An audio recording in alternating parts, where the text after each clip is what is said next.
Itu yang ketiga ya. Yang keempat, suara juga aurat. Nah, ini ulama juga ikhtilaf. Tapi yang pasti suara yang dimaksud adalah bukan suara keseluruhan. Memang beda Ustaz Halim. Kalau yang ngomong itu anak gadis dari Garut dengan anak gadis dari Medan. Ini pengalaman saya. Saya tamat kuliah pernah ngajar di Pondok Pesantren Persis di Garut. Begitu dipanggil AA, bingung saya, merah muka saya. Nah, makanya kata Rasulullah, al-udhunani zinahuma al-istima' walisanu zinahu al-kalam.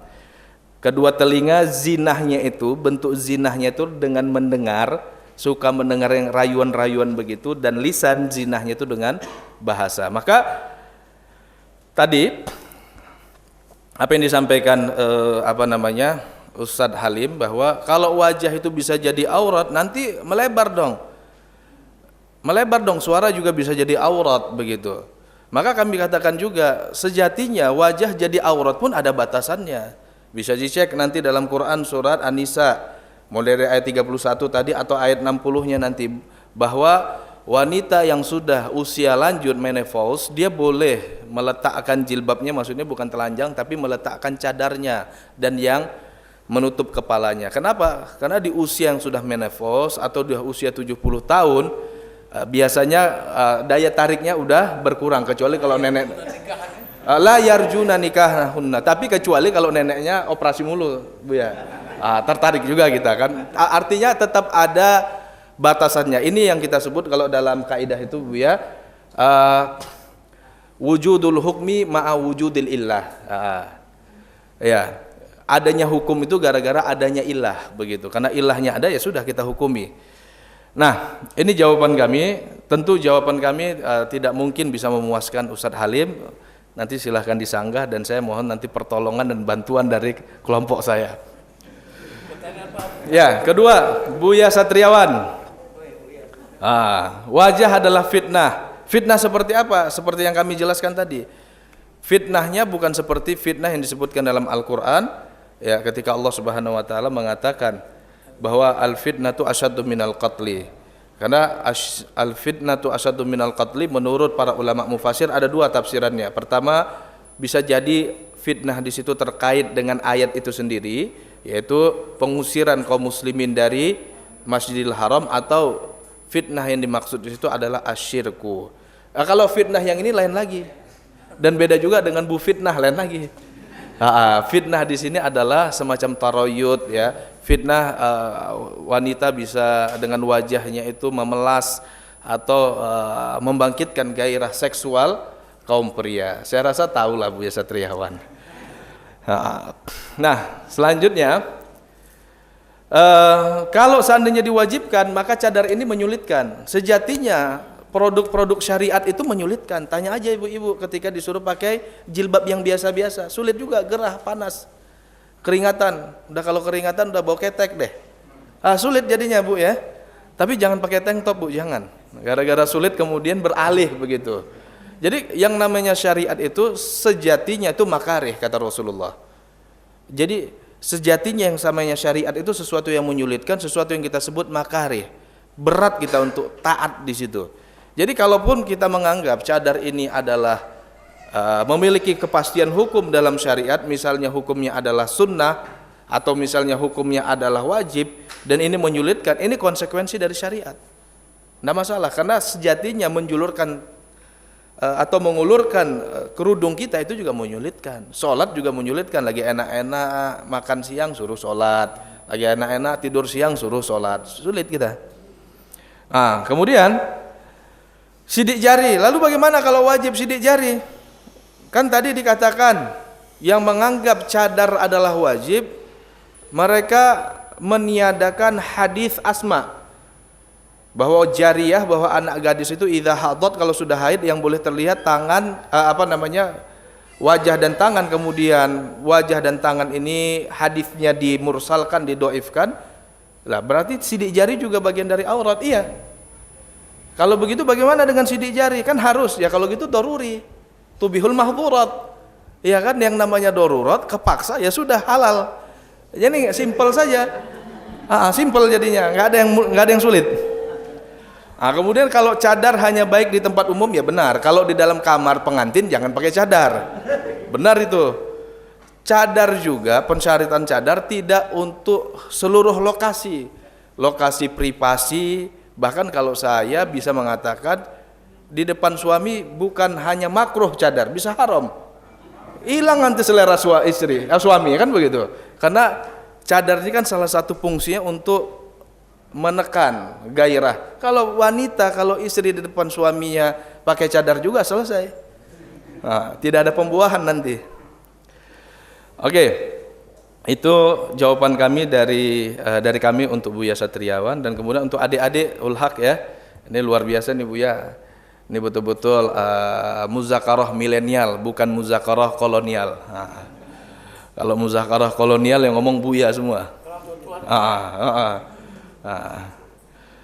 Ya, adik kami dari IMM Lipia, Ulhaq, kenapa ketika sholat dan ihram diperintahkan untuk dilepaskan? Ini agak berat juga nih. Karena berkaitan dengan fikih maqasid nanti nih ya.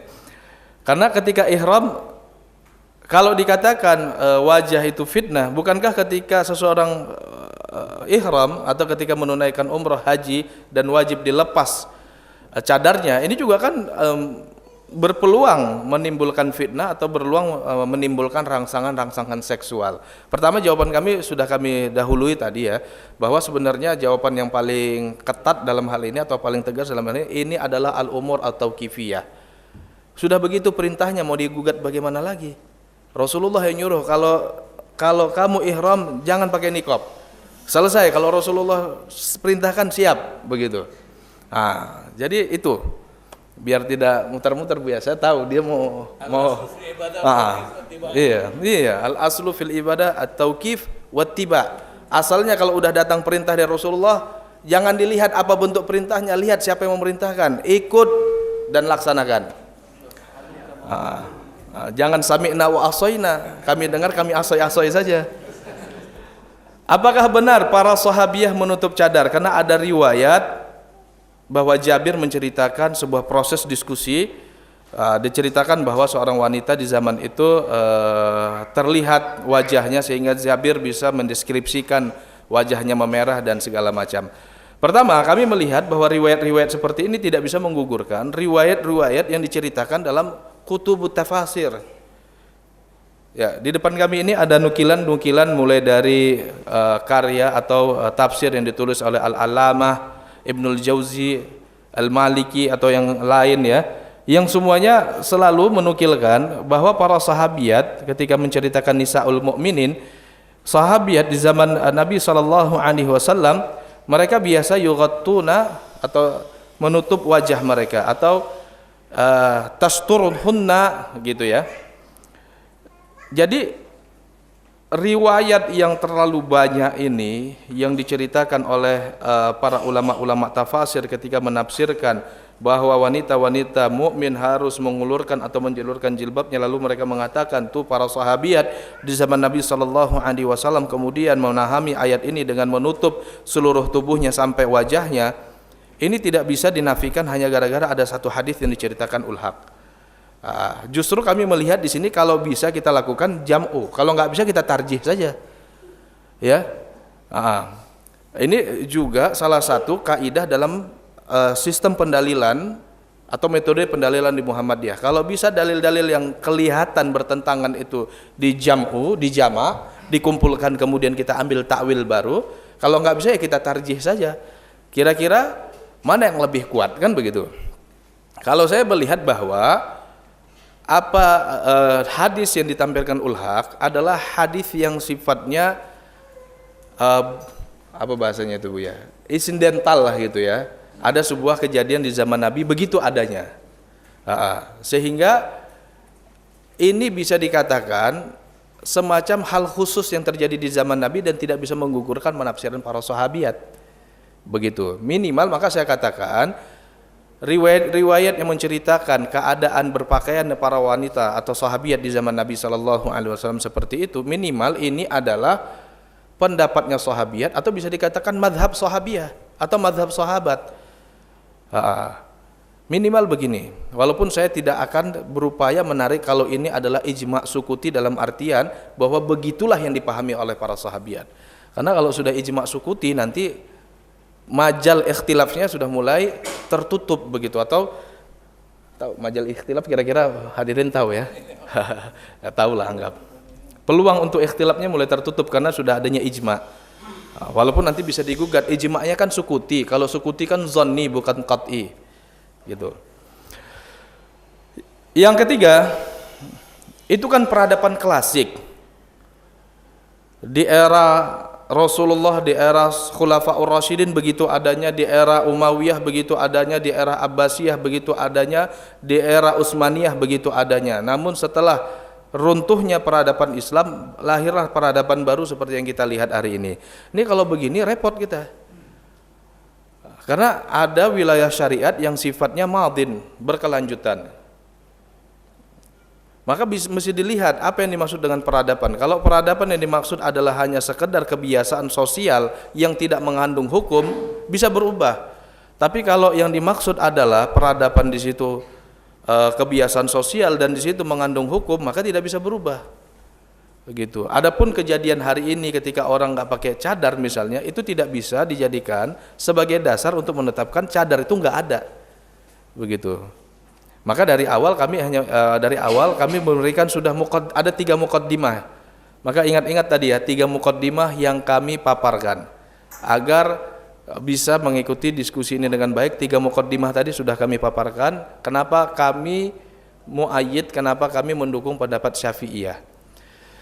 Oke, jadi kesimpulannya bahwa karena peradaban Islam tidak bisa, atau berubahnya peradaban itu tidak bisa dijadikan patokan hukum, apalagi kalau seandainya kebiasaan sosial itu memiliki hukum yang pasti, maka hukum yang pasti itulah yang dijadikan dasar.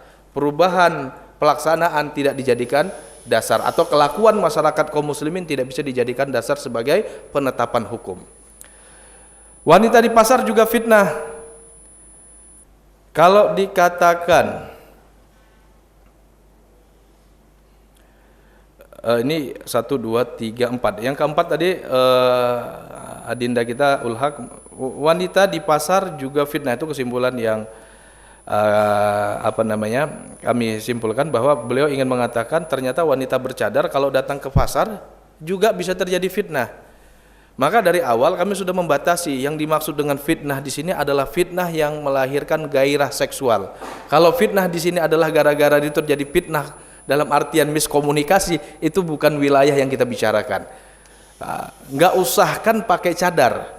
Nggak pakai cadar pun kalau miskomunikasi memang mungkin saja terjadi di pasar. Terakhir, menutup pandangan. Jadi beliau mengatakan bahwa harusnya yang dijadikan penekanan itu misalnya dari ayat yang kami tampilkan. Ingat tadi kami baru membahas 2 ayat ya. Satu ayat tadi surat An-Nur ayat 31 dan kemudian surah Al-Ahzab. Walaupun nanti dalam surah An-Nur bisa dicek juga dalam ayat 60. Di 60 itu ada 3 minimal sistem penistidlalan yang bisa kita hadirkan. Atau dalam ayat-ayat yang lain bisa kita datangkan.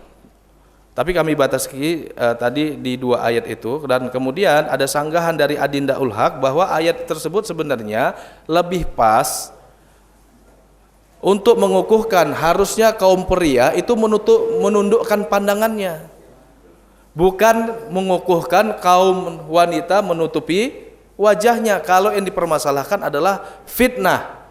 Maka kami katakan bahwa ayat itu, Quran surat An-Nur ayat 31 itu memang secara sharih ketika Allah mengatakan kullil mu'minat, atau ayat sebelumnya kullil mu'minin yaghdudna min absarihinna, atau dalam ayat sebelumnya perintah kepada laki-laki bahwa Allah mengatakan, katakan ya Nabi Allah kepada kaum wanita agar wanita itu menutup atau menundukkan pandangannya, atau katakan kepada kaum pria agar pria menundukkan pandangan. Itu perintah di satu sisi preventif di satu sisi. Tapi sekali lagi saya katakan di ayat yang sama An-Nur 31 minimal ada 3 sistem penistidlalan yang menunjukkan sisi preventif lain, yaitu sisi preventif dari kaum wanita agar kaum wanita juga jangan mengumbar Perlu diketahui ibu-ibu, wanita ini sudah didesain oleh Allah menjadi makhluk Allah yang menonjol. Nggak usah ditonjolkan, sudah banyak tonjolan. Makin ditonjolkan, makin gelepek-gelepek nanti kaum Adam. Begitu. Oleh karena itu, wajah yang tadi menjadi sumber kecantikan, kalau bisa diminimalisir untuk bisa terlihat. Nah, itu sistem argumentasi kami. Tentu sebagaimana tadi saya katakan, apa yang kami sampaikan tidak mungkin bisa memberikan atau memuaskan. Oleh karenanya kami minta kepada moderator agar tim kami juga diperkenankan menguatkan argumentasi kami. Terima kasih Pak Reza. Saya rasa sudah ada pembahasan dari sanggahan yang sampaikan. Barangkali tentu sudah ada beberapa hal yang mungkin kita pahami. Memang di mudzakarah ini kita coba mempergunakan manhaj tarjih ya.